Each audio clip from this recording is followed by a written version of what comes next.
So this is Massive, the world's largest cruiserweight, and you're watching and listening to Countdown City WrestleCast. I'm out.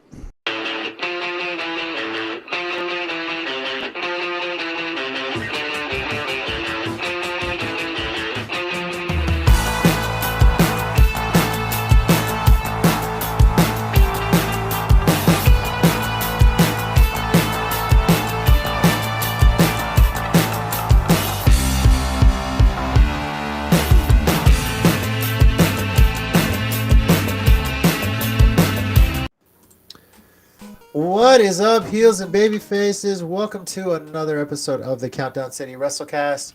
I'm your host, JC. Joining me is that guy, Tommy. Hello. And we got Big Mike. What's up, guys? Still no rhymes. It's 2025. That's almost rhymed, though. I know, but we didn't. But it didn't. Very close. Very close. Thank you, everybody, for joining us this week. Got a lot to talk about. Talking about this past weekend's United 210 event.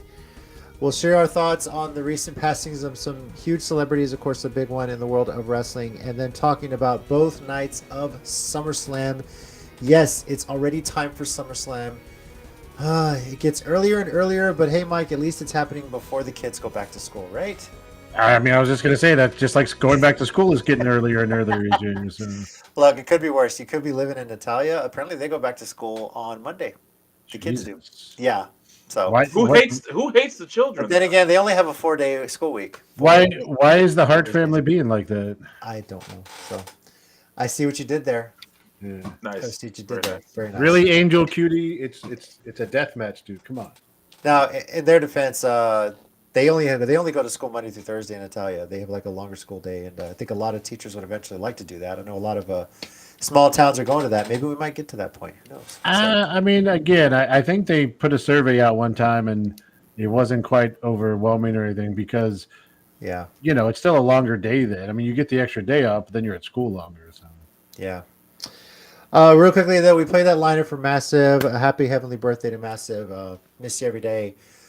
Kind of good to mention that and kind of go right into some of the news. Obviously, when we had the show last week, there was already the news about Malcolm Jamal Warner, who so many of us grew up knowing as him as Theo Huxtable from the Cosby Show.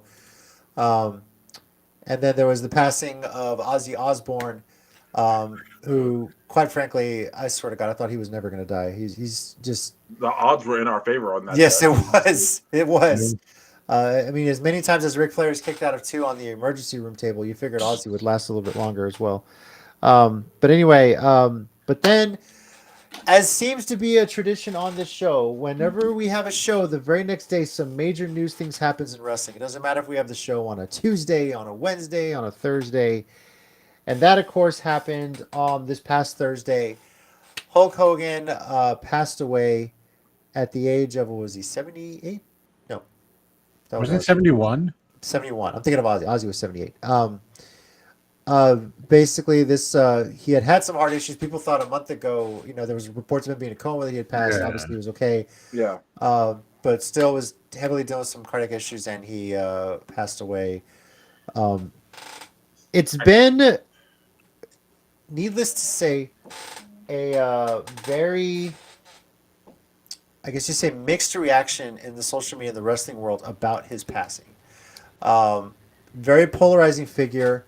Some people are having bad things to say about him, good things to say about him, very mixed bag. WWE having 3 10-bell salutes, one for Raw, SmackDown, and NXT. Tony Schiavone sharing his thoughts about it on AEW television, live on TV. So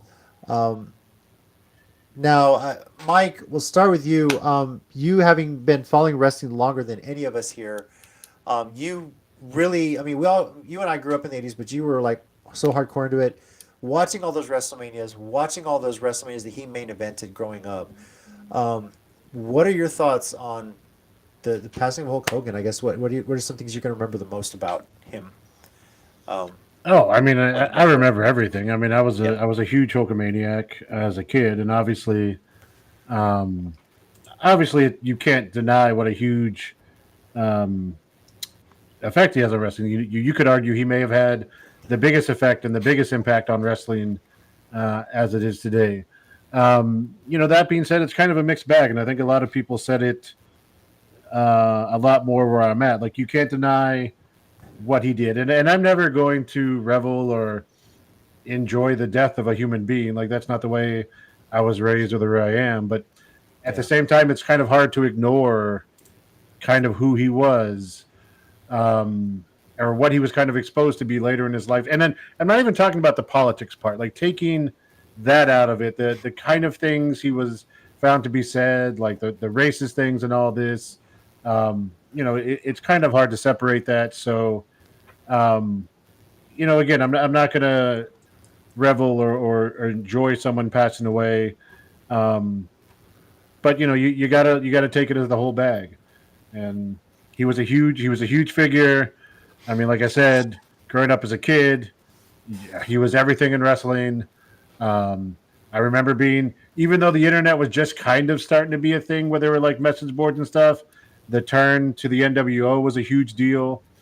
Because I remember being in message boards, people like, "Oh, it's King Mabel. Mabel's going to be the third man," and like that would have been so freaking lame in hindsight. I don't mean to be rude about that, but yeah, it's but it is. I mean, it's obviously a huge deal. I know, and I also don't blame people who don't want to celebrate him for what he was. Everyone has the right to kind of feel the way they were. So. Yeah. And that's a lot of way. That's one way. Not a lot of people are taking it. Yeah. Look, I know. I'm not going to say who, but there was a promoter in Texas that put "Rest in Piss Hogan," and he ended up deleting that. But I will say this: Hogan was a big part of my childhood too. Yes, I was a Hulkamaniac like so many kids that age. If there were smartphones around, my parents would have a lot of videos and pictures of me doing all the Hulk poses with my skinny ass arms, I'm sure. But I think so many of us wrestling fans will remember Hulk Hogan. But Terry Bollea was an asshole outside of it. And, there's more, politics aside, it's some of the stuff, the races and things that he said like that, I think that like I would share that sentiment that Knopf has there. Tommy, what about you? Some memories you may have of this, good or bad. Anything you want to share on this? It's nothing like it's like everyone's been saying. I don't have a problem with Hulk Hogan, the influence that he had on pro wrestling. He had the biggest influence on pro wrestling, and there's no denying that. That can't be understated. Pro wrestling would not be where it is today, what it achieved in the 80s and 90s and whatnot had it not been for Hulk Hogan. That's just a fact. And to me, the politics is secondary because you can disagree politically and be on opposite sides of the political fence. That doesn't necessarily mean that you're a bad person, because there are plenty of people on either side of the fence that are terrible people. It doesn't matter what their politics are. Mm-hmm. And honestly, here's the thing: it's not the fact that he said something wrong once. It's really not that. It's the lack of accountability. It's the lack of sincere apology. I can forgive anybody for being a terrible person before, because people go through phases in life where they can be terrible people. I mean, most of humanity, of anyone in their 20s, was probably a terrible person. Speaking from experience. Anyway, but it's a case of there was no accountability for what he said. There's no real apology for what he said, and he made no effort to make amends, to not portray himself in a better light, but to try to say, like, I was wrong for this other thing. Now, that being said, I don't celebrate his death. I'm not happy he's gone or anything like that. I'm not, nothing like that. However, I cannot necessarily blame the people who are not sad about this. I'm sorry, because a lot of the groups I'm in are very specifically African American, and you can't tell black folks to be sad about someone who's confirmed to be racist. Because thankfully, I could say in my life, racism hasn't hit me in the most severe of ways. Don't get me wrong, I've experienced plenty of it over my life, a ton of it. But I have not experienced it to the degree some other people have. Not the intensity some people have. So that being said, you can't. It's like telling someone who is a Holocaust survivor just because someone identifies as a Nazi doesn't mean that they're a bad person. Now, no, to a Holocaust survivor, yeah, it does. Yeah. I'm sorry. You can't say that. So I'm not saying, and I'm also not saying that Terry Bollea was that horrible person to that extent. Not at all. What I am saying is he was confirmed to have said some horrible things and never apologized. And politics aside, never tried to really make amends. Look at the stuff he said. Like he even. I mean, no offense, but he even got Shelton Benjamin's name wrong. And if there was one dude in wrestling whose name he shouldn't have gotten wrong at this point, that was it. So, all that being said, Terry Bollea, not that great a guy, but still, it's a sad thing that a man is gone. Sad Hulk Hogan's gone because that man absolutely changed the landscape of pro wrestling. I am not celebrating his death at all. It is sad that he's gone, but there are complicated feelings, and honestly, however you feel, that's pretty much okay. Now, Angel kind of said something in the comments that is a very good point, though. It's not cool to attack his family, not at all. That I don't give a damn what kind of person he was. That's not okay. Here's why. Family don't control what another person does. I don't care. If love and care for someone could change their behavior, there would be a severe drop in crime, addiction, and terrible people in general. There would be, because that would change it. That doesn't always change things, and that doesn't mean that just because Terry Bollea wasn't that great a person, that Brooke or Nick aren't that great of people. That past Nick has had his problems and everything, but that doesn't mean that they're terrible people. That just means that their dad, like a lot of people's parents, have old school notions that he refused to not live by. That's just life. So, I'm sorry, guys. If Tommy has to explain to us why we don't need to be attacking people's family after someone has died, we are fucked as a human race. I don't know what else to say. I agree. This is Hold on. By the way, hold on. Hello, Jordan. Hello, Angel. Hello, hey, everyone. Sean. Hello, Sean was in there. Saying hi to everybody before we keep going. And people are posting stuff like his last appearance on wrestling TV was him getting booed at Netflix, Raw Netflix, right? Yeah. And I'm like, okay. I mean, people have a right to express opinion. Did we know that was going to be his last time on TV? No. But, that's obviously, I don't think anybody regrets booing him at that point.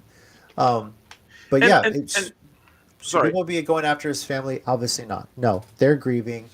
It would be like any of us passing or any of us dealing with the death of a family member and us, all these people coming out saying, well, this person was bad to me in this way. And it's like, okay, like it's done. Like, honestly, the person I feel the most for right now is his daughter, Brooke. I mean, there's so many of whether you saw them on Hogan Knows Best, they worked together during the TNA Aces and Eights storyline on TV. But there's always that famous picture of Brooke as a young girl and Hogan is just having that father-daughter moment. And as someone who has a daughter myself, I understand that relationship. She put out a statement. They were a bit estranged for a bit. Had didn't talk as much. It just never could reach out one to the other, and now she's never going to get that chance. That's the hard part. Yeah. Okay, and see, that's why, and Mike said it. The fact that I have to explain this is ridiculous. But I will never. Okay, I will Here's how I want to say this. Even if, and she does know her dad made some terrible choices and terrible things. Right. She knows that. That's still her dad.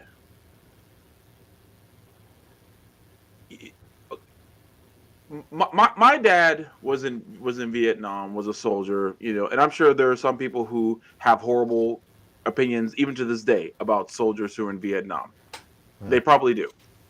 And they probably don't care nothing about soldiers in Vietnam, whatever, what have you. And they say, oh, and maybe it was someone who was in Vietnam and had terrible experience with American soldiers, and they think every American soldier in Vietnam was terrible. Okay, fair enough. That person cannot come to me, God forbid something happens to my dad, and be happy about it because me and that person gonna fight because I don't care. Yeah. Because and also, again, have your opinions about Hulk Hogan all you want. I'm not saying you can't have those. Brooke has nothing to do with that. She didn't when she was born, she didn't choose who her parents. She wasn't in the incubator in the nursery picking who her parents were. So I'm never okay with people attacking family members of a person who's disliked ever, because like who passes away, because sometime back that happened with somebody else and people were taking I was like, no, that's not okay. Because then honestly, to me, that doesn't prove you're any better than the person who just passed. I was like, okay, how does that prove you're better than them? How does that prove that you're more of a human being than them if you're attacking someone else that had nothing to do with the situation? That's just Can I add one more hot take? Go for it. We've talked about Hulk Hogan enough. Okay. Fair. Last thing we'll say with this, regardless of where you feel about it, wrestling is not where it is today if it wasn't for him. True. And that's the honest truth. Now, granted, could it be better? Could he have gone along with the unionizing thing and made it better for workers? Absolutely. A lot of things, a lot of history.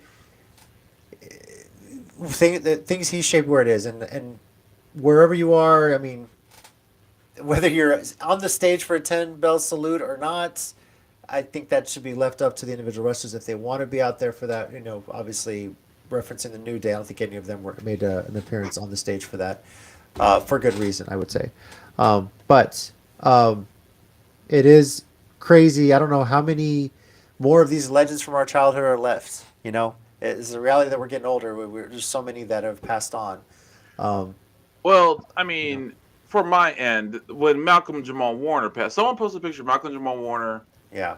Chadwick Boseman, and I forget who else. And I was just like, well, that kind of just completely shot my day in the face. Thank you very much for that. So, yeah. But I will say this, Mike, the Mega Powers have been reunited, and we'll see if Hogan still has lust in his eyes for Miss Elizabeth, if Randy is still giving him that shit, No, can I say one other thing? Can we stop with the creepy ass AI pictures that everyone tries to create? Yeah. Like they were. I'm getting so tired of AI goes too far. I agree. Yeah. Well, people create them. AI is just doing what it's told, but yeah, it's too much that we know of. Yeah. Yeah, right. Have we not all seen the Terminator movies? We know where this fucking AI shit goes. Like, we stop right now. Moving on, something a little more lighthearted, a little more wrestling news related to as well. Happy Gilmore 2 debuted on Netflix. And let's just say this, MJF has a fucking future career in the movie industry. I'm going to say that. He was fantastic, and if you haven't seen it yet, good role, big major role in it. Becky Lynch had a good role in it that was awesome. And Nikki Bella's scenes were completely cut out of the movie. It was fucking fantastic. Are you kidding me? No, I'm not. She did all that press for it, and none of her scenes made the final cut. Yep. None of them? Like none of them. Not a single one, not a single line. There's no image at all of Nikki Bella in Happy Gilmore 2. But Tina and I watched it. It is such a hilarious movie. Great nod to the original. So many cameos, a lot of actual pro golfers, a lot of celebrities. And it's just, but it's such a fun movie. It really is. If you haven't seen it yet, I highly recommend watching it. It's so good. I'm gonna watch it sooner or later. Yeah. I'm always behind on watching stuff. But MJF was fantastic. He was hilarious. I'm actually not surprised. Yeah. Because, well, I mean, I met him firsthand and I got insulted immediately. So I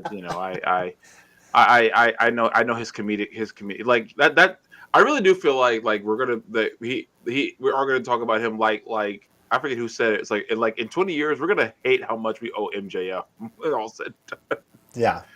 for sure. So, Mike, have you seen it yet? I don't know if you've seen it. No, I haven't seen it yet. No. Okay. Definitely, it's so much fun. It's a hilarious movie, and I recommend it. And yeah, MJF is great. So you almost feel like you could be one of Adam Sandler's sons at this point. So yeah. I mean, has Mrs. Freeman confirmed or denied anything? I'm just saying, Don't know. We'll see. So, all right. You guys made it out to the War Pit this past Friday for United 210. I was late. Not just to celebrate wrestling, but also a little party for Big Mike's birthday. Now, Mike, let's say it. How many cameo messages did you get? Because I saw a few of them, but there was I don't know. How many did you get? I can't remember. Got a lot. Let's see. Yeah. I got one from Callie, where she was mostly nice. Did say cousin Mike, so it's on recorded. It's on a video. Find that one. I haven't seen that one yet. Yeah. So, yeah. I got one from Ridley, where Michael May bought a majority of these. He paid her to say mean things about me and to say that I was no longer the number one Mike. She did it for about 10 seconds and then couldn't keep it up, took the money, and still said nice things about me. So shout out Ridley. That's how real gangsters do it. Yeah. I got one from ring announcer Eliana. She did go along with it, but it's okay because she's hilarious and you did it well. She roasted me. But it was kind of funny, not gonna lie. Who else did I get? I got one from Celine Hysteria. That was kind of a long one. A list of 10 reasons why I'm not the best Mike. And I'm still not sure about number 10. I did have to ask Angel about this. Apparently, I don't make them girly pop edits. Apparently, Michael May does. I don't know. So I was asking Angel to help with me and making girly pop edits. Jason Ridley is a real one. That's what we're shouting her out. Knopf also got me a few. He was a little perturbed that Michael May apparently got all of Hybrid and all the people he was looking to get. So he got some interesting ones, and I do got to shout him out for this. First of all, he got 8 in English off regular Cameo.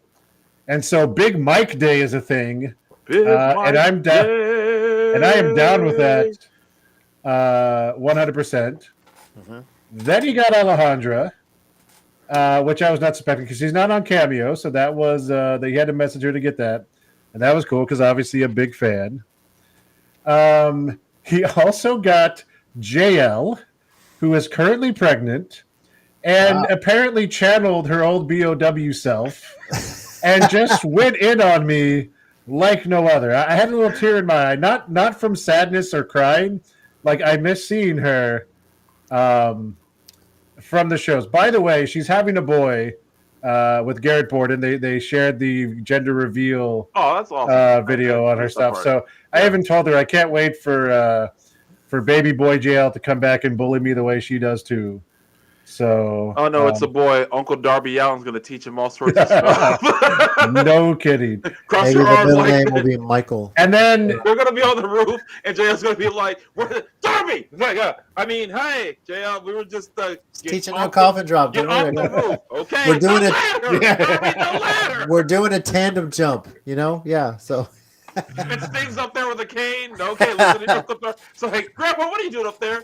I thought this was okay now. And then there was supposed to be one last cameo that wasn't a cameo, but still the interaction happened. And Tommy wasn't here for this. Oh. But Don Juan is the new GM of United 210. I hate him so much. And he came out to start the show. Well, he came out after the pre-show match where Brock Ali was hurt in the ring, and then he hit him with a cutter just to be a dick. And then in the middle of his little speech, because at United 210, Little Evil won the ladder match at the previous show to get a title shot, and then since then has become injured. So Don Juan had the briefcase back, basically saying he had to strip Little Evil of it, and he hasn't decided what he's going to do with it. Then out of nowhere, he goes, and Big Mike's here. You had a birthday the other day, didn't you? And I was like, yeah. He's like, come on up here. You should have said, where's this going immediately? No. I did, in my head. He's like, come on up here to the ring.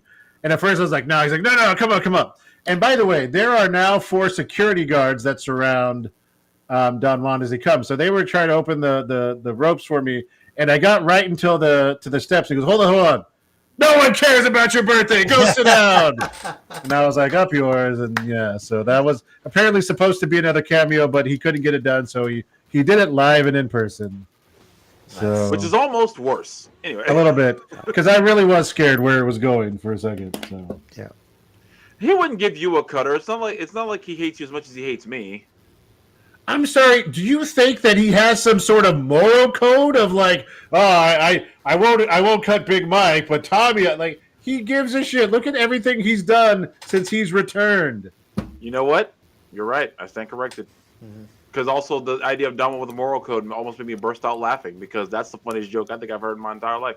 Exactly. Yeah, Angel. By the way, those security guards are a menace too. Sometimes they have his baby powder. Which, why he's using so much baby powder, I don't know. Can we finally talk about that? Because he seems to have quite a bit. And I'm starting to be... I mean, granted, at least it's not baby oil, but, I don't know if you ever went to those parties. So Then he'd be Diddy Wan, and I would not let him live that down. No. There's Diddy and Baby Oil at a Coldplay concert. Yeah. That's one of the pictures that came out, by the way. So I haven't seen that one! I'm going to send it to you. Don't worry. Please do! All right. Well, so by my count, that's about what, 10, I think. what? Give or take. It was quite a bit. Too. Yeah. So it was pretty cool overall. Everybody loves Big Mike.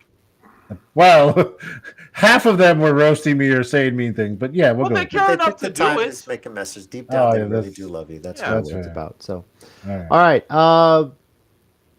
Celine cared enough to make the list in the first place. That's true. That's well thought out. That really is true. Yeah. See? So back at the war pit. That's how I used to cry myself to sleep at night in high school. This was the second event at the war pit. A little better this time around as far as people preparing more for the sun and everything like that too. And so it was cloudy that night, so that kind of helped. Mm-hmm. They started 30 minutes later than normal, also helped. There was like a 5-10 minute gap where the sun just got below the clouds, but hadn't quite reached the horizon. But it honestly, overall, it wasn't bad. But yeah, overall, the show was really good. A couple of matches that you wouldn't expect to be bangers. Like, you expected them to be like throwdowns, but like in particular, there was a Stash versus Hit match, which was a semifinals for the U.S. title. Stash T-bone suplex Hit over his head. Hit a blue thunder bomb on Stash. Damn. These guys were doing moves that men their size should not be doing. I say it a lot of pro wrestling. Sir Isaac Newton wrote a book about physics, and these guys are just like, man, I'll follow it maybe if I feel like it. Yeah, they were doing things they should not have done. Angel, we're not going to talk about you being a Treats fan and picking them all the time, okay? We're not going to mention that. But no, overall, it was a really good show. Brock Ali was on the pre-show. He did lose to Ozzy from Dustin Rhodes, Rhodes Wrestling School. Handsome Javi has been retained, not as a GM, obviously, but he has been allowed to stay on as a manager, so he's now looking for clients. Huh. So we'll see how that goes. On the other side of the U.S. title match bracket, Rob Love defeated David Teen. David Teen's still in this weird space where he's still trying to get back in the Treats good graces. They're kind of working or using him. I'm not really sure, but he lost, so I don't know how that deals with him. So now it is Rob Love versus Hit for the U.S. title, I assume, at the next show. In another hell of a match, Jay Young of Dead Man's Hand took on Toa from the Sons of the Gulf Coast. And Jay Young actually came out with the win. Now, me, Jacob Toa, and Chaos Galvan of Sons of the Gulf Coast have an interesting interaction because I became a fan of theirs at the show. Then they started fighting Dead Man's Hand endlessly, and I can't not root for Dead Man's Hand. So they're a little upset that I don't root for them. But when he came out, he literally walked up right to me, and I was like, I felt like what's his name from GTA San Andreas. Oh shit, here we go again. But he just said he was disappointed in me apparently, and that's about it. Man, am I used to that speech? Don't get. But what else did they have? They had Ridley versus Calientita. And Angel, again, you didn't jump out when J-Wave held on to Ridley's foot a la Bobby Heenan and the Ultimate Warrior at WrestleMania 6 or 5 or SummerSlam, one of those around that time. I don't know. I can't remember which one. One I don't remember who it was, but J-Wave held her leg down when she was by the rope. So Callie got a cheap win over Ridley, but that shouldn't shock too many people. What else did we have going on there? Epi and Diego was a hell of a match. Yeah, it was. But again, the Treats interfered, and Diego was actually the new Heritage Champion, having taken the belt off Epi because apparently the Treats are trying to ruin everything. They succeeded easier than they realized. Anyway. Yeah, sadly. What else do we have going on? In the main event, Casey defended against Armani Sage, which was a hell of a match. As much as Angel hates him, and as much as things were, we don't like Armani. He puts on a hell of a match. Oh, I did miss one from earlier in the show. Jesse Funaki defended his hybrid Rising Stars title against Rilo King, even though it was at United. And I got to give credit to Rilo, who teams up with Armani normally in pretty badass Riot Party. He brought the match to Jesse. He was working the arm. He got the arm bar on a few times and really wrenched back on it. And I thought it was close, but Jesse pulled it out in the end. He is now the Prince of Dropkicks, I believe, which is a pretty telling a name for him. Mm-hmm. But yeah, it was a good time overall. Fans really enjoyed it. The atmosphere was good. So, it sucks that we still can't be back at the yard, but I think the War Pit's working for it now.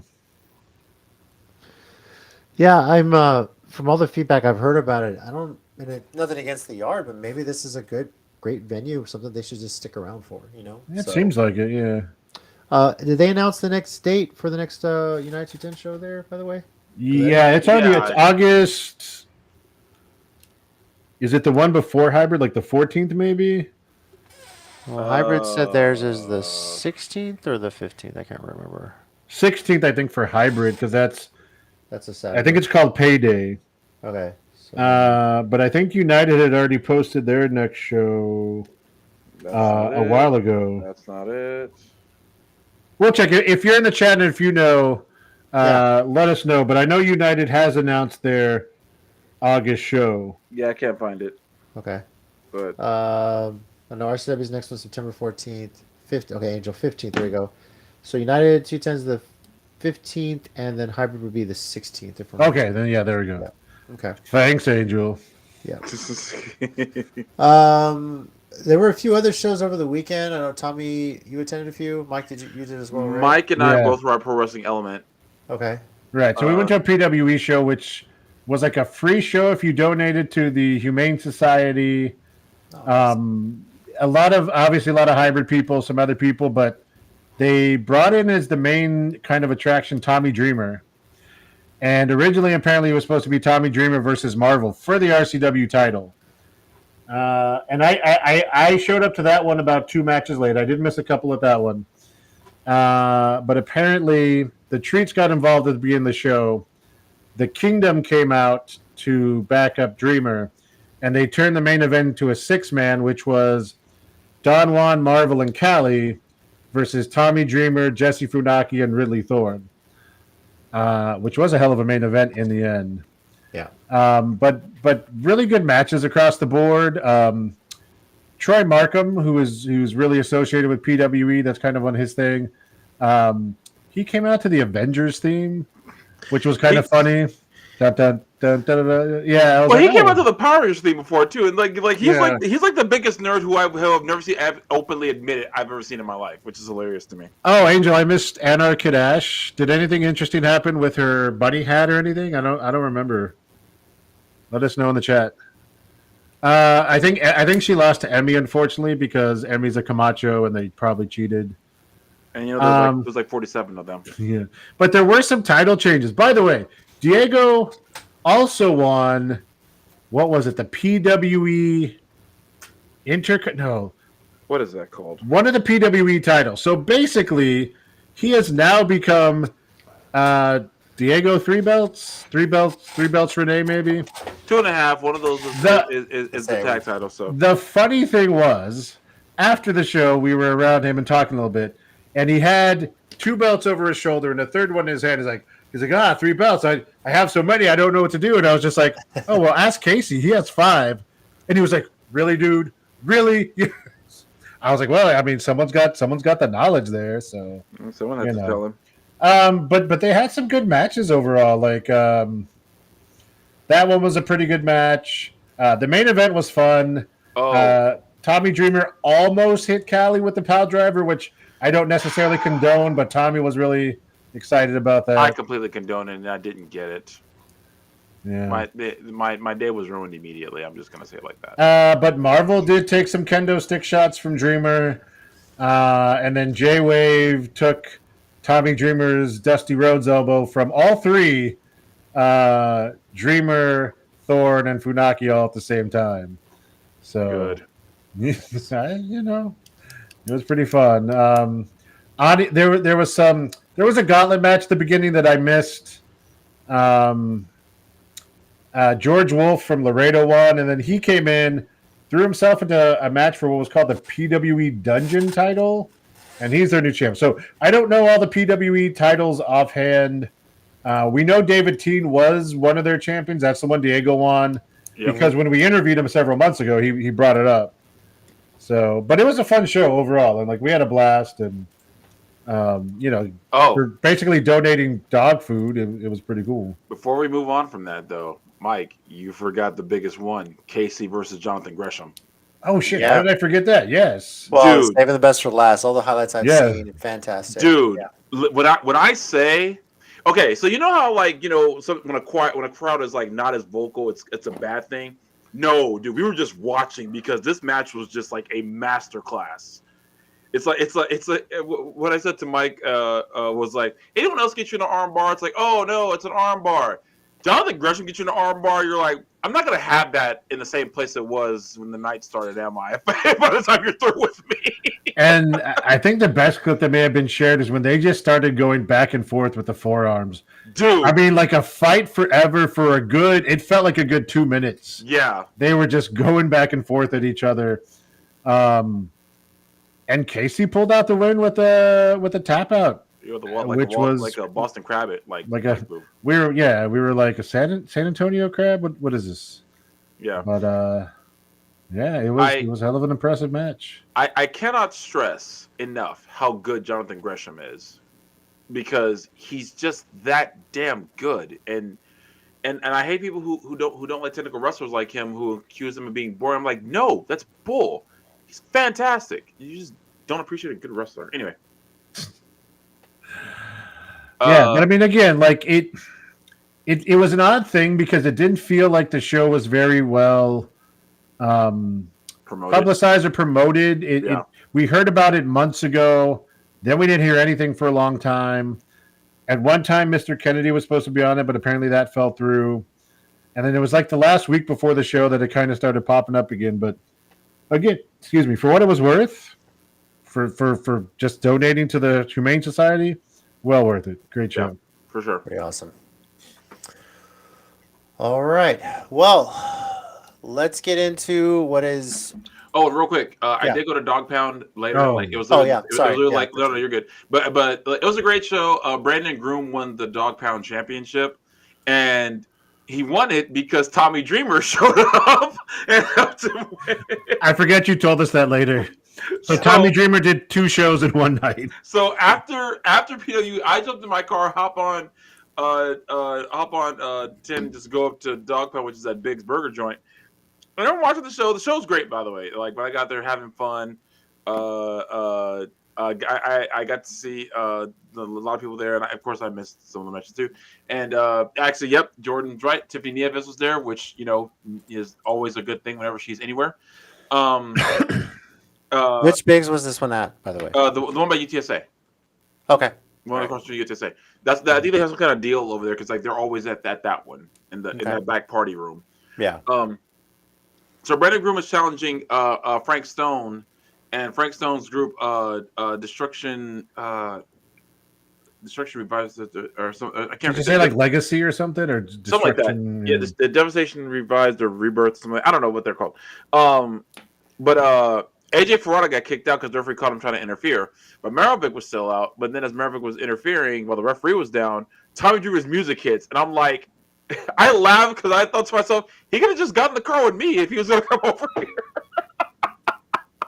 You would have given him a ride. I would have. And it was funny. He helped Brandon Groom get the victory. So it was really it was just a fun day of wrestling. So that was pretty awesome. Good. All right. Well, again, we mentioned from the top of the show, we're getting into SummerSlam today. The show that moves earlier and earlier in the summer every year. And now it's at a point where it's literally the very first weekend of August. In a couple of years, it'll be in June. Yes. I was going to say May, so yeah, it's fine. It'll literally be whatever the first weekend is after June 21st, when the first official day of summer. Spring Slam. Right? It's all hot as hell anyway, but anyway. A mildest party of the spring-summer mixer. Yeah. Spring-a-mania. He's like, man, we need a show for the summer. We had one. What happened to it? You moved it to April. Quick fun fact about this pay-per-view. What wrestling legend has a 6-0 record at SummerSlam? Some would argue 7-0. Rey Mysterio? Ultimate Warrior? Hulk Hogan, believe it or not, was undefeated at SummerSlam in his career. Yeah. I forgot about that. Mm-hmm. And some would argue he had a match on it was a SummerSlam Spectacular they had one year or something like that. And they think that might also count as well as a victory. So all the matches, the tag team, the Miss Elizabeth removing the skirt, Mega Powers, all that stuff. Hogan walked away was undefeated at SummerSlam, and I don't know if any other wrestler is currently undefeated. We talk about the undefeated streaks of WrestleMania for like Undertaker and everything like that, but I don't know if we ever had another undefeated superstar at SummerSlam. Wasn't Orton close at one point, or did he finally lose? I think Orton was close at one point. Yeah, I think he lost. Was Hogan one of his victories? Was Orton one of his victories for Hope? No, at SummerSlam with Hogan, that was Shawn Michaels that you're thinking of. Okay. No, wait. I think you're right. Because he was a whole legend killer thing. Because I know he won the title versus Chris Benoit. Benoit, one of them. That was 2004. Oh no, you know what? I'm thinking of Orton and Survivor Series, aren't I? No. Anyways, go ahead. Yeah.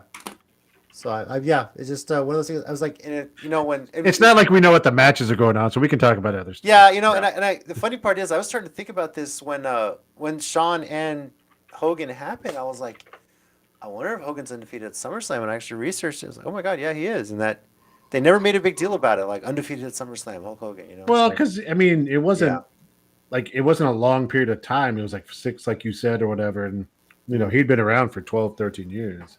Yeah. So it was just one of those things where 6-0, arguably 7-0. But and remember, they didn't make a big deal about the Undertaker till it was like 7 or 8-0 or something. It was like several years in before they really started making a deal about it. At what point did they make a big deal about Goldberg's undefeated streak when he had like 90? Well, they just started making up numbers. They're like, Goldberg wrestled 13 matches this week. Not even. They just made it up. They're like, last week he was 13-0. This week he's 41-0. Crazy. They need to make JC, you were right. Hulk Hogan did beat Randy Orton at SummerSlam 2006. It was. I was wrong. Okay. I knew it was a legend killer thing because I really thought Orton was going to win, and Hogan was like, I wish WWE, now they own WCW, would make a shirt for Goldberg, the undefeated streak, and list every opponent he won, all 100 and some odd people, to see if they can go back and trace the records. Because at some point it's just going to be fucking made up names. I know. Like John Smith, Harry Jones, Adam. Psychosis. Wait, you don't remember the legendary Harry Jones? Man, dude, he was big in Japan. You know, Silver King, Silver King, Ramses. He never beat Boston Gold. I'm going to say that right now for sure. So. Okay, first of all, Boston Gold's an absolute freaking legend. Because holy heaven. He could have, if Boston Gold is an alter ego of Billy Gunn, he was around. But holy heaven. All right. Well, we are going to get into... He's flexing on him. Yes, plenty of that. And stay tuned for 1 Minute Warning Part 2. I will say that my wife and my son decided to make their picks for SummerSlam, so I'll have those along with us. Total of 12 matches total on the card. This is split into 2 nights, and if I'm not mistaken, this is the first 2-night SummerSlam, right? Yeah. Taking place. Yeah. So because I find this stupid too. So yeah. So, well, let's get started then. Night 1, Sami Zayn versus Karrion Kross. Both Joaquin and El Tina Dandy. are picking Sami Zayn. El Dandy. Now, a little weird stipulation on this one. If Kross wins, Zayn has to say the words, Kross was right.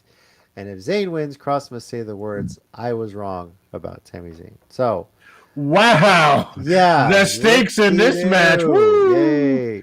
Come on. Like, bring out the Limp Bizkit My Way for this one. Yes. Jesus Christ.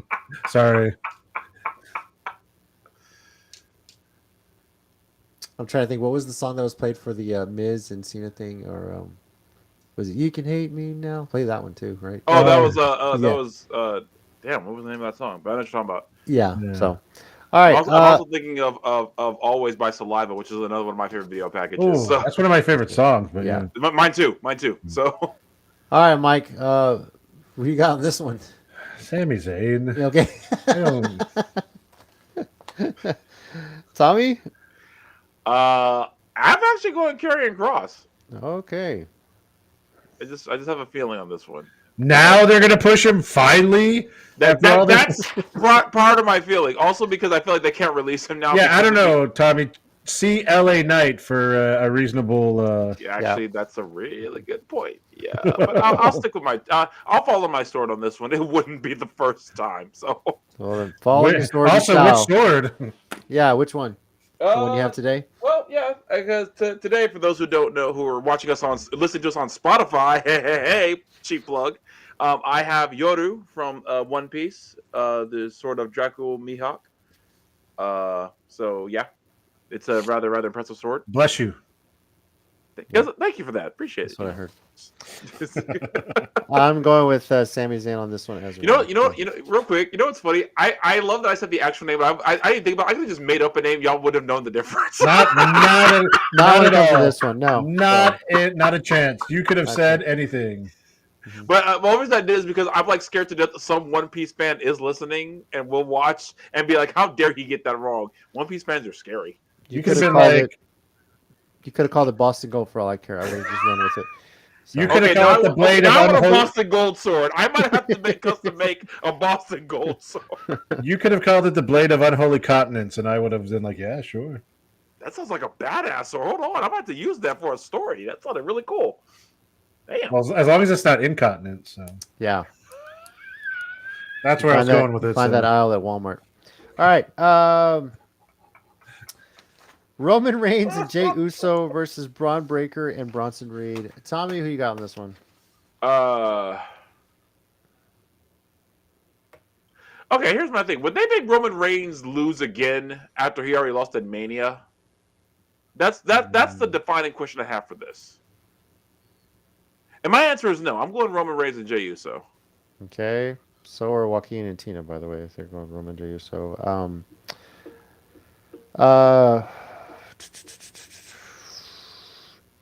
You know what? I'm gonna go with Braun and Bronson Reed.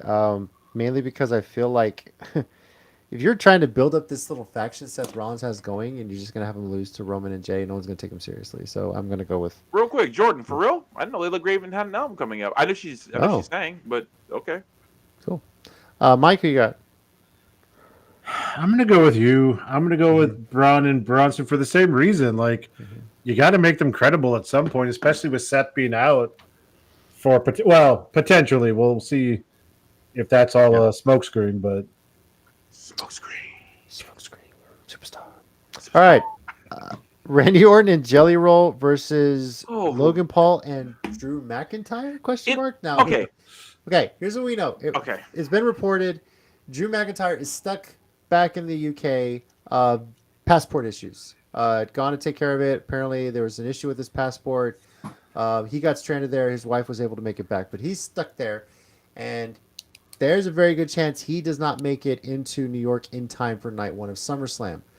I know the Miz has already campaigned to be in this match team with Logan Paul, but as it stands right now, while Drew McIntyre is officially listed as being in this match, there's a very good chance he gets replaced. Obviously, we may get an update on. I say put his wife in. I mean, yeah. You know what? Why not? Yeah. So, as far as Tina, obviously picking Randy Orton and Jelly Roll, she made sure to circle Randy Orton's name on this one. Joaquin, when I asked him about it, he's like, I don't know why, but I'm going with Logan Paul.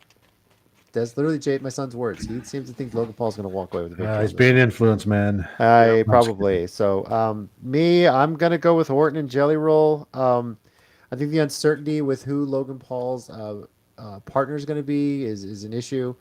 I kind of hope it's The Miz, because that would make sense to me personally. But yeah. Mike, who you got? I'm gonna go with Orton and Jelly Roll, especially if his partner is unsure. Yeah. Plus, it's a celebrity. Why would you have him lose? And Tommy. Orton and Jelly Roll, and my anger a second ago wasn't against the fact that it's something against Jelly Roll, and probably is something against Logan Paul because I just don't like him. But I just. Okay, you know what? That's harping. I'll leave it alone. I'll let it go. I'll stop. Okay. I'm stopping. Right. I'm stopping. I'm shutting up. Great analysis there. No, totally, definitely. Yep. You definitely are. Yep. All right. Women's Tag Team Championship, the Judgment Day, defending against Charlotte and Alexa Bliss. Joaquin and Tina going for Team Puro 956. Tommy, what about you? I'm so torn on this one because I know what I want, but what are they gonna do?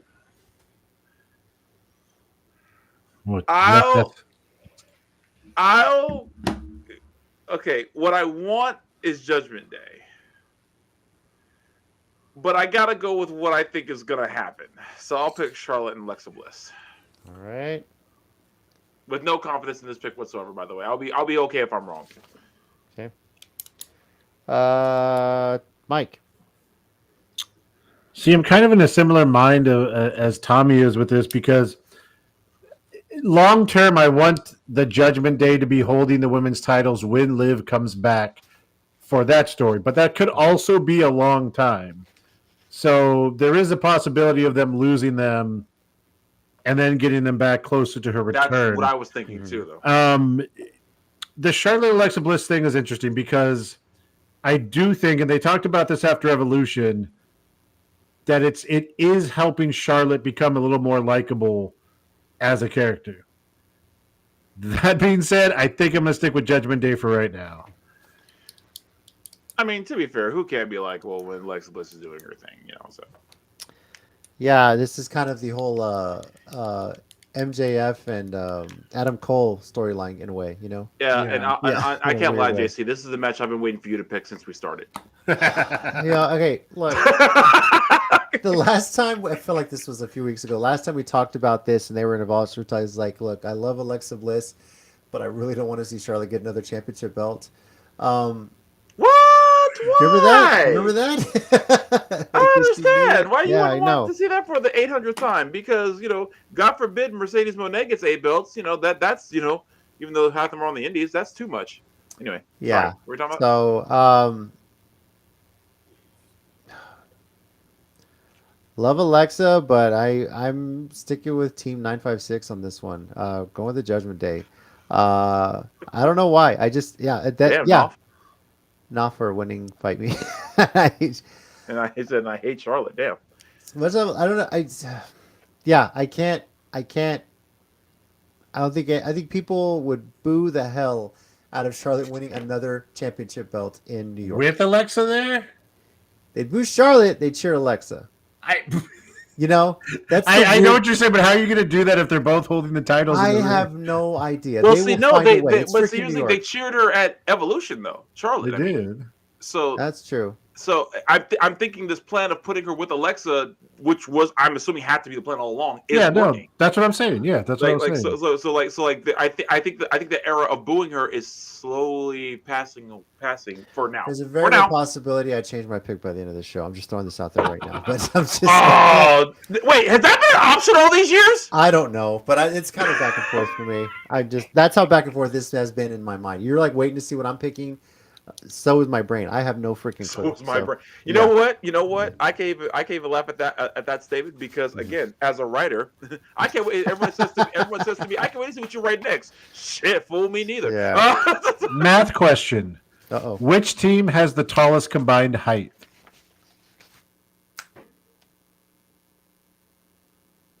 Charlotte? Are Alexa and Roxanne the same height?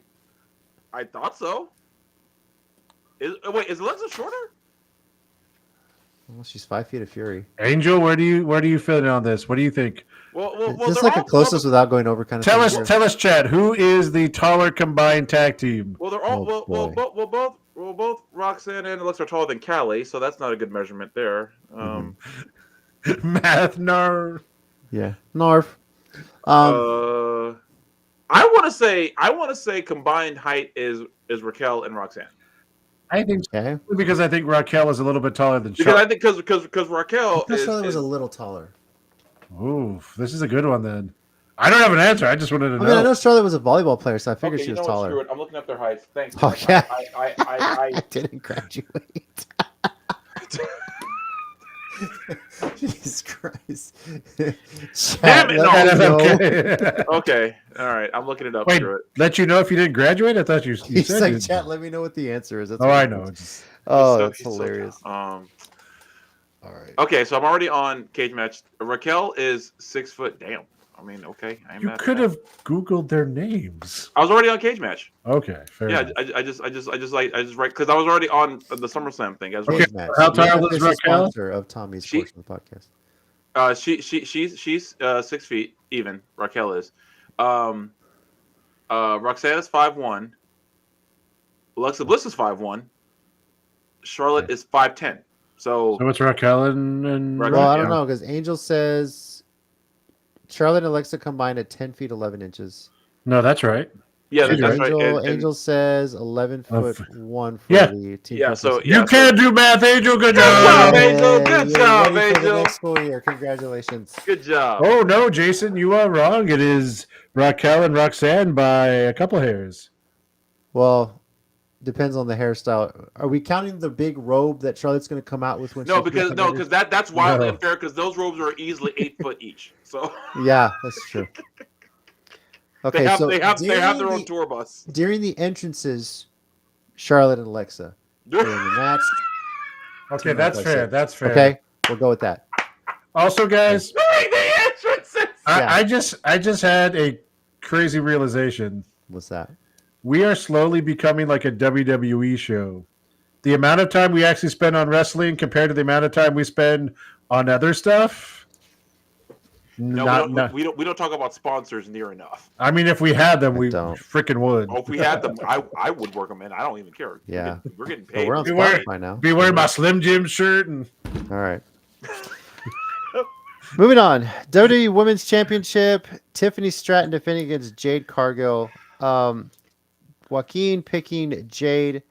Tina is picking Tiffany Stratton, but she does want Jade Cargill to win. I don't know if she thinks that there's going to be some involvement with Naomi on this. But I am going to go with the Queen of the Ring, Jade Cargill, to win the championship. Seems to be setting the stage. Mike, what about you? Yeah, same thing. Honestly, I hope the her and Naomi thing has been laid to rest for a while. Mhm. Naomi's got her title. She's on the other show. The whole point of stealing, well, not stealing Jade, but getting Jade and proving that they're going to make her a bigger star than AEW, which took a long time, was this. So, I mean, again, almost like we keep going back to with some of these stories, just push it across the finish line. Don't make it complicated. Yeah, I really think we're gonna get Team Jade versus Team Naomi at War Games. I'm just gonna throw that out there right now. That could be possible. Yeah. Tommy, what do you got? I'm not picking against Jade, man. Are you crazy? Jade Cargill Okay. all day long. All right. There's no way I was picking against Jade in this match. He's afraid you're going to show up behind him. And... So wait, so if I don't pick her, Yeah, I know. Wait, hold on. Wait, hold on. Wait. I didn't think that. I picked Tiffany Stratton. Touche. I did not think that one through. No, you got me there. Because Jade by Cargill- the way, if that's like a Candyman thing, if that's a way to go, look, there are worse ways to die. Jade Cargill or La Rosa Negra? That's the big question right there. So. Look, we talked about it, JC. We've mentioned this every time this comes up for him, or a similar situation. They pick each other. Tommy's the odd man out. It's all true. Damn it, no. Do I have to answer that right now? Well, I mean, you can answer it, I guess, by the time I make my pick on the previous match. So. All right. World Heavyweight Championship, which will probably main event night one. Gunther defending against CM Punk. Joaquin and Tina are picking Punk to win this. Mike, what do we got? What do you got? You know, I'm going to go with Punk for the reason that he's getting older. I don't know how much more. No, I mean this seriously, though. No. I don't know how much longer he has for this type of run in him. And I hate to say it, as good as Gunther is, you can always go back to him for a while. Like he's still relatively young. He's a he's a solid champion anytime you need him. I feel like they brought Punk back for a reason. They gave him the WrestleMania main event. I figure there's one more run in him. Might as well do it now. All right. Especially Tommy? because Seth may or may not be injured. Yeah, there is that. Tommy.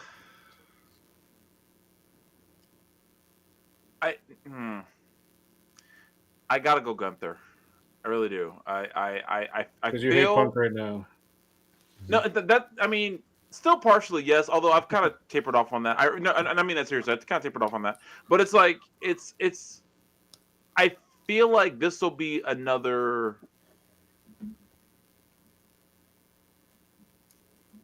Like acknowledgement of how much they trust Gunther, if that makes any sense. Like, you know, he already retired, quote unquote, Goldberg. So because I'm not believing that he's retired until it's actually like done. But I feel like all of this is like them just building up Gunther more. But you know, again, if I won't be surprised if I'm wrong. That's just how I feel. Okay.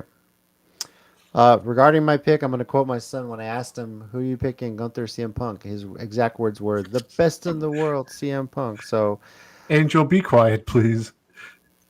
I've been a Punk fan since her teenage years, too. golly. It's But I'm going to expand on this a little bit. We get a cash in night one. I think the Seth Rollins injury thing, I don't know how real it is, but I have a feeling after this match, whether it's Gunther laying out Punk or Punk's exhausted, Seth is going to cash in and take Punk's title afterward.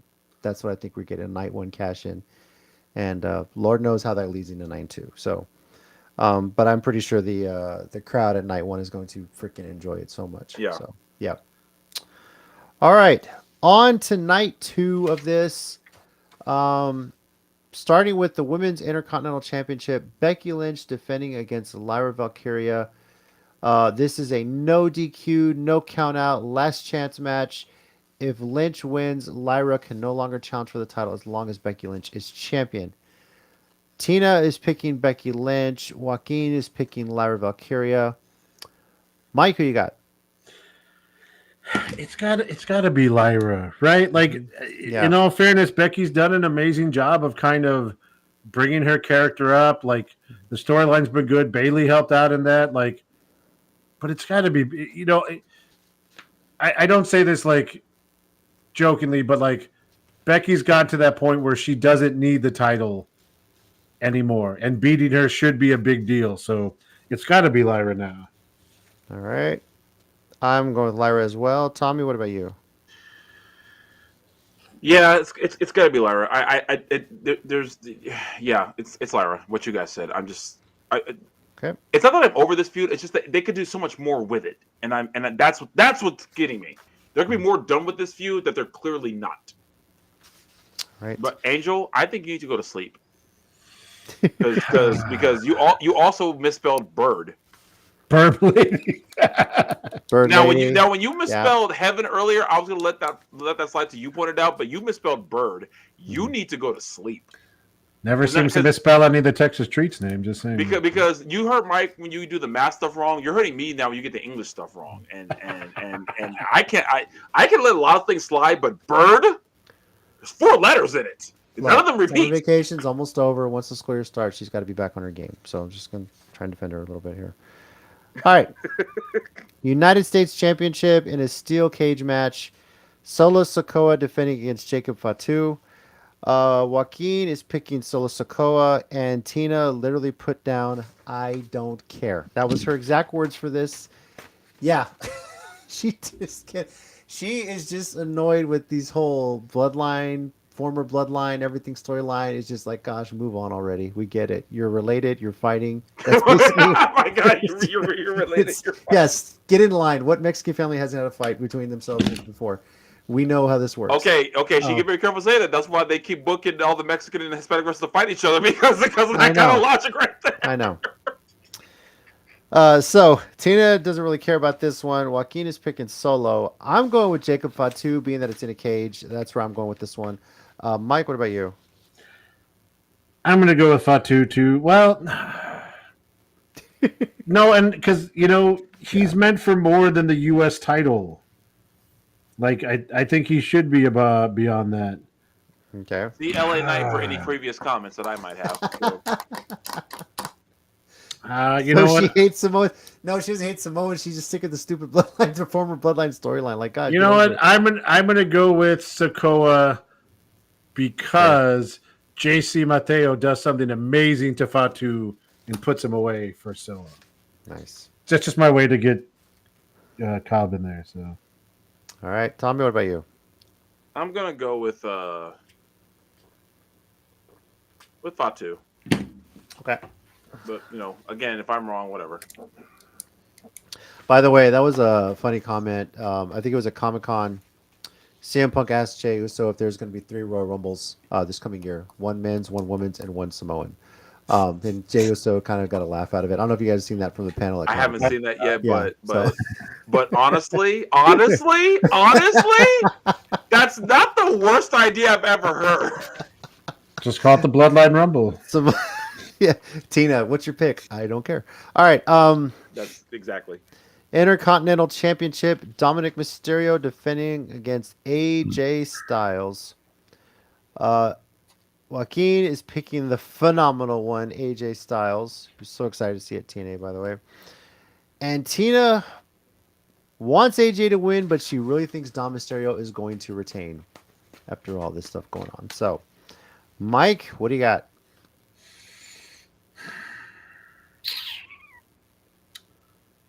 I'm going to go with Mysterio. Okay. I don't think AJ needs a title right now, and I think he's going to do that stuff with TNA soon. Mm-hmm. So, yes. All right. Tommy. I think I'm going AJ. Okay. Because I feel like that could also tie into the TNA stuff. Like he puts that on the line against like. Oh, I was like, so basically, the WWE is going to say that the Intercontinental title is even bigger than the TNA Heavyweight title because I mean, I didn't mean that, but you're not wrong. Yeah, like Kazarian challenges for the title. That actually makes sense. Yeah. I am going to go with Dom. First of all, did you see the pop he got in AAA? Yeah, that was pretty that actually. I'm not even gonna lie. For all my criticism of the AAA stuff, that was pretty cool. I can't even pretend it wasn't. Yeah. So I'm really interested to see if he walks away with the AAA championship and the Intercontinental championship, like basically Dominic 2 belts or whatever. But yeah, I think AJ is gonna. I think this match potentially though could steal the entire pay-per-view, not just night 2, but the whole thing.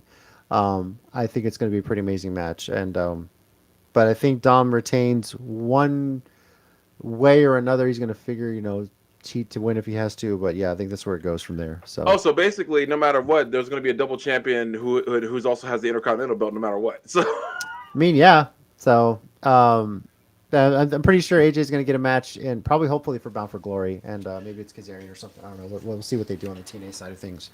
But they kind of teased it. We'll see if they pick up on that. So, yeah. All right. TLC match for the Tag Team Championships. It's a 6-pack match. The Wyatt Six defending against Andrade and Rey Fenix, DIY, Fraxium, the Motor City Machine Guns, and the Street Profits. Tina going with DIY, Gargano, and Ciampa. Joaquin is picking the Motor City Machine Guns for this one. Tommy, what do you got? Pull out the dice. no. I think I made a decision on this one. Okay. And I'm gonna go Wyatt Six with only about 50% confidence in that choice. Okay. I'm gonna go Wyatt Six. Also, real quick, kind of going back to what we said a little earlier. Why are Andrade and Rey Fenix a tag team? When did that even remotely start? Because they're Mexican. They put 2 Mexicans together. That's exactly what they did. Okay, y'all said it. I didn't. Then that makes it. Okay, we could say that one. Yeah. Yeah. It's true. Can't say some of the other things that have been said. Yeah, exactly. Well, that's what we can say. Okay. All right. As long as y'all said it and I didn't, then we're good. 100%. Yeah, there's words you can say. There's words we can say. It's just how it works. There you go. Mike, that's why this whole thing works. Yeah. I think keep it with the Wyatt Six. They've won them recently. Like, it'd be weird to just keep switching them so quickly. So I say keep it on the Wyatt. Especially when they have the Wyatt Six actually doing something. Yeah, that's what I was literally what I was about to finish with. Sorry. That means no, it's okay, but because we're on the same wavelength, Tommy. You got that ESPN. Yeah. So the Ocho. Which is this weekend, by the way. The Wyatt Six I for me told you as this well. is so dumb. Yeah. So We gotta calm down. I'm laughing too hard at this show. all right, Women's World Championship: Naomi versus Rhea Ripley versus Io Sky. Both Joaquin and Tina picking Naomi, as am I as well. It'd be a shame for her to cash in, win, and then lose it immediately after. So, Mike, who you got? No, same thing, Naomi. Yep.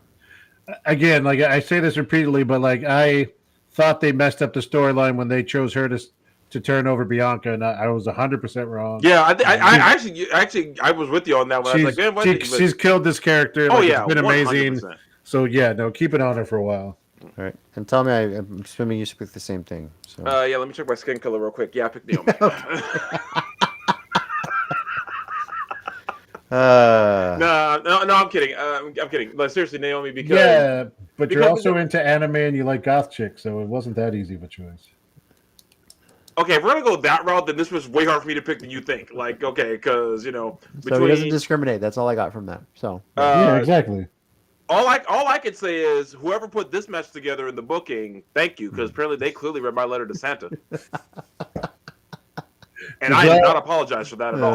I didn't watch Raw on Monday, but all I saw were the clips of like the women division Avengers when they put the tag team of like it was Rhea, Io, Nikki, and Stephanie McCare. Stephanie McCare, yeah, there you go. Nice, Sean. Santi and Morel. I see what you're doing. Okay, Sean. Yeah. Yeah. I'd rather stub my own toe. Yeah. All right. Finally, WWE Championship. John Cena defending against Cody Rhodes. Joaquin and Tina both picking Cody Rhodes to get the title off of Cena. Mike, what about you? Same. It's time for Cody to get the belt back, and it's time for Cena to start sliding home back as a face. Yep. Start turning back as he gets to the end, because he's only got till December. It's about 4 months basically. Oh God, 4.5 months by the depending on when the actual last match in December is. So it's time to start finishing off this retirement tour with face Cena going back to what he was, because They screwed up the heel turn anyways, and it's Cena. You can't let him end like that. So, Tommy, what do you got? Please, Cody, let it be Cody. Please let it be Cody, because nothing against Cena, but this run's been kind of not it. And so, okay, it's hit some cylinders, but it's got to be Cody at this point. Do you think we get this? It's entirely possible. For those on Spotify, Sean put in the chat Rhodes double turn. It's entirely possible, but hard to do. I don't think it happens that night. I think it's the beginning of both of them eventually flopping. Yeah. Mm-hmm. I don't think it all happens in the night, though, in my opinion. Yeah, I think Cody wins this one and gets the championship. Obviously, best news I've heard regarding this is that Travis Scott is completely done with WWE. Thank you, God, for that. Why he was there in the first place, I have no idea. That's the real question. Yeah. So if you wanted someone to put incense around a ring, you should have gotten a Catholic priest. We've talked about this. But why are you mad, Tommy? You know they do it better than everybody else. But yeah, this is the end of it's SummerSlam, so it's the end of the summer of Cena. Basically, it's kind of what we got here. You know, is he going to run away with the championship?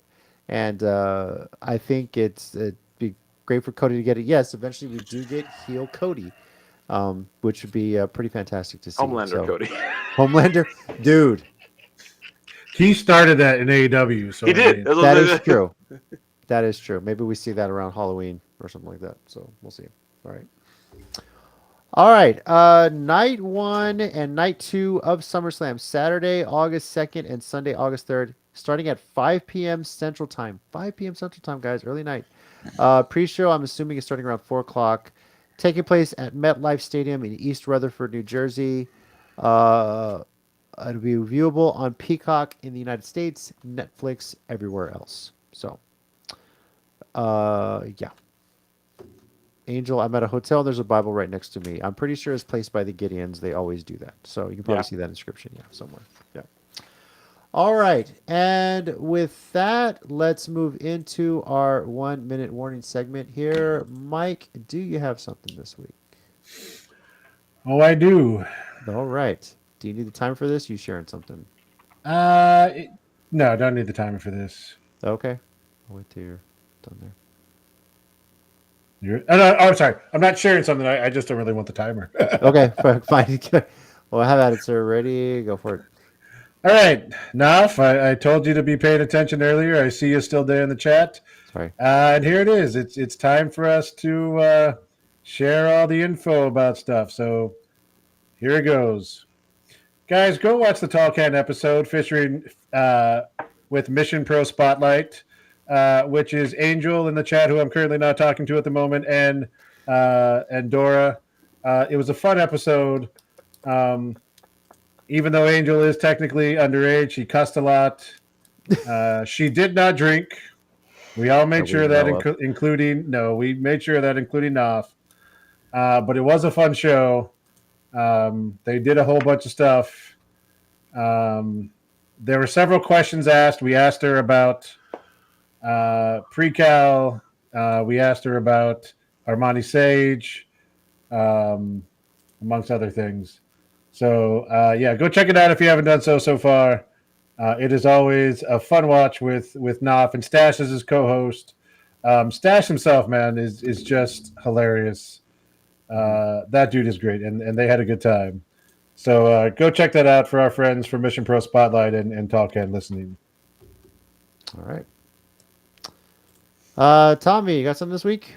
Yes. All right, go for it, sir. Okay, this is going to be a G1 Climax update because I haven't done one yet. I don't know if you guys know, Gabe Kidd hyperextended his knee, so he's actually out of the tournament. He did it during one of the tournament matches. So they said it wasn't serious, but it was serious enough to where they want to take him out of the tournament. So he actually has been removed from the tournament. In Block A, Yota Tsuji's leading. In Block B, we have 4 who are sitting at the top: Yoshihashi, Drillo Maloney, Ren Narita, and Great Okan. But yeah, so really the tournament's still going pretty strong. It's still anybody's game. Recently, though, Zack Sabre Jr. defeated Takeshita. I think that was technically what counts as yesterday for them now. But Takeshita lost to Zack Sabre Jr. So that's going on. That's happened recently. Tournament's still going until the blocks in August 10th, and then the what they're calling the playoffs are August 14th, the semifinals August 16th, and the finals will be on August 17th. So we are about 2 weeks out from the end of G135 to see who will be challenging for the IWGP World Championship at Wrestle Kingdom, January 4th, Tokyo Dome, which that building I will be in there one day, January 4th. Sorry. All right. I wasn't asleep. Sorry about that. Sorry for anyone on Spotify. That's a bucket list thing. I will be in the Tokyo Dome one day. One day. All right. For mine, I know this has been highly anticipated since we did last week. But yes, we have part 2 of an 8-year-old booking a wrestling match. Which, by the way, this will probably appear on my TikTok. Now, I will say this. Last week, I showed my son that, I did play the first one, and he loved the feedback, loved it. And he's already working on, he's got like 4 and 5 out there. But I will say this, when he did this one, he finally learned what the name of Billy Gunn really is. So you might call him Bill Gunn in this one, but I'm going to tell you, in future episodes down the line, he reverted back to his previous persona, Boston Gold. Spoiler alert. So, just one of those booking decisions you try for a week, like didn't one of those work out, things, go back. like one of those things, Like when Dolph Ziggler had brown hair for like a week or something. That was the worst decision. Kind of, sort of. Oh So, God, here we go. Part 2 of an 8-year-old booking a wrestling match, change of venue, while last time was on a hotel bed. This is in the backseat of my Honda Pilot. So here we go. Still not the worst venue or booking I've ever seen. Yeah. There is a man that's looking to take out Finn Balor, but has never defeated him because he turned heel against him. Bill Gunn. Now Finn Balor, he's already kicked up 10 in. Now it looks like Billy Gunn is taking some injury on the mixed section. And meanwhile, Finn Balor is just flexing on him. Oh my god! Anna Sharab! Oh, he came back. 1, 2. No, but this again. Now Shinsuke is flexing on them. He's looking for the finisher. Flying. Coup de grace. Oh my god. Billy Gunn kicks Shinsuke. Shinsuke's cashing in. RKO. Chokehold. He's tapping out. Here is your winner, Shinsuke Nakamura. He also turns on him. Holy heaven. And Shinsuke with the victory. And they lost. Here's the man. All right. Look, What? I'm gonna say it. Still better booking than some of the stuff you see on TV. I don't care. I have a question again. Yes. At one point, as Shinsuke entered the fracas, he was headstanding in the corner. Yeah. What on earth was he doing? It's Shinsuke. I don't know. Does it matter? Like was that when the music hit? Dun, dun, Probably. Probably. dun, He was doing Look, the pose, but he I did the pose, I right? love the cash in with the random blue crayon that he probably got at Chili's for all we know. So, I know what you're talking about. I saw a blue briefcase the entire I time. know. You're just making stuff. Yeah, you know how it was blue because of the way that finally Nakamura wins somewhere. best comment ever. You win tonight, Knopf. You win tonight. Knopf, all I can say to that Oh is, my God. holy heaven. Better than the writers on Unreal. Oh, Chad is undefeated. I love you guys. Yo, Oh I don't my know how we God. can top that. I don't think we can. We'll see. So far, I've got 5 parts of this. It is awesome. My son loves it, and I'll probably put this on TikTok. But I mean, just these are fun to see, and it just like I said, Never kill the Oh my imagination of a little God. kid. It's fantastic. No, never. But I'm just saying, like when an 8-year-old does it, everyone loves it. When a 44-year-old does it, they say like grow up and go to your job or something. So, Yeah, I know. That's bullshit. That's why I don't listen to people when they tell me stuff. I can't do stuff like that. It's like you write fan fictions. Yes, observe So- and I'll write them. That's amazing. By the way, just a couple notes on some of the best things I've seen today.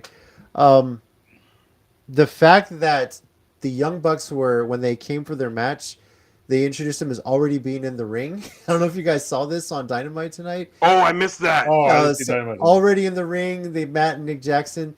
And when the thing came up with, the graphic on the name, it just said talent name, social media, and stat. Like they forgot to put their information in there. That's worse than what they did to them. I love this story. They're not EVPs anymore. It's fantastic. That's kind of funny. I'm okay with this. I've always loved the fact that it's like AEW production is actively trolling everybody. Like they were like what they did to Hangman Adam Page for years. Yeah. So yeah, I love that. But like I said, while he might have been known as Bill Gunn, that's just not working out for him. Give it a couple more episodes, we'll see the return of Boston Gold, which is such a I don't know why he fantastic switched name. the gimmick in the first place. Boston Gold Yeah. is gold. Just saying. It is. And I swear to God, Billy Gunn, if you start coming out as Boston Gold in the Indies, we got problems. He's gonna come back to San Antonio. Billy Right. Gunn. My name is Boston Gold. I don't know If what he you're ever talking comes here, we're making Boston Gold T-shirts. With Oh my his God, active yes. So face I'm art. making Yeah, a Boston so- Gold sign. And when he asks, what are y'all talking about? We're gonna show Yeah. him. Finally, one thing I want to say, as I mentioned earlier, ESPN The Ocho begins tomorrow, everybody. Tomorrow at 6 p.m. Central Time, we get flute tag races, we get streamer games, we get roller hockey league. Hell, we get the T-Rex World Championship races. Yes, these are people in inflatable T-Rex costumes running on a horse track. Okay. Corgi races, Battle Boot. Yeah, just all weekend, ESPN is rebranding as ESPN The Ocho. There's going to be stuff on ESPN, mostly ESPN2, some ESPNU. Just enjoy it, along with SummerSlam. And along with EVO, by the way, for you gamers out there, EVO Fighting Game Championship starts tomorrow as well. So, Oh, We'll and look real out for quick, debuted at United. I completely forgot to mention this. Was my boy T-Ray. He's he's back in the San Antonio area at least for this, and he has his podcast Wish Up Woods. So check that out. Yeah. I would say, but I think I used my F-bomb earlier. So we might have run through those already.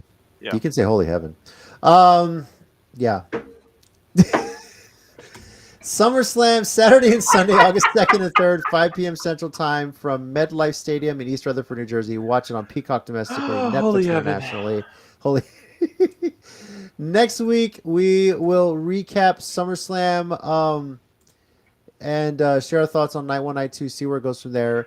Now, Mike, that's the thing I was going to ask. Keep an eye on our socials. yeah, There Yeah, is a so- hybrid event at Buffalo Wild Wings at 151 and 410 from 7 to 10 next week on Wednesday, and it's only $5 donation to the Boys and Girls Club. There is a chance we may not be having this show until Thursday of next week. We'll Yeah. let everybody know. Stay tuned to our socials for that because of this event at Buffalo Wild Wings at 410 and 151, right? Mm-hmm, Yeah, that one. So stay tuned for that. But yeah, if that, I'm pretty sure we may be moving this show next week to Thursday night. Just giving everyone an FYI on that one right now. So, but next week, of course, will be just a SummerSlam recap, and stay tuned for that. And of course, part 3 of the 8-year-old wrestling action figure series that my son has had going on as well. might So, be with the best we have on the show Yes. so far. So. Yep. I just felt like Tony Schiavone on the old night show. We've run out of time. Check it next week. Find out what happened. Robin Hood and Men in Tights is next. I don't remember if it was called that, but I do could you remember. imagine if they were on USA? Stay tuned for Silk Stockings. Get ready for the scene you don't want your parents seeing you watch right at the very beginning. Yes, fantastic stuff. All right. Old people know what's up. Yeah, that's right. Over here, we got your mic. And I'm JC. As always, heels and baby faces. Remember, pro wrestling is real. People are fake. See you next week. Enjoy SummerSlam, everyone. Peace. Na na na na na na na na na na na na na na.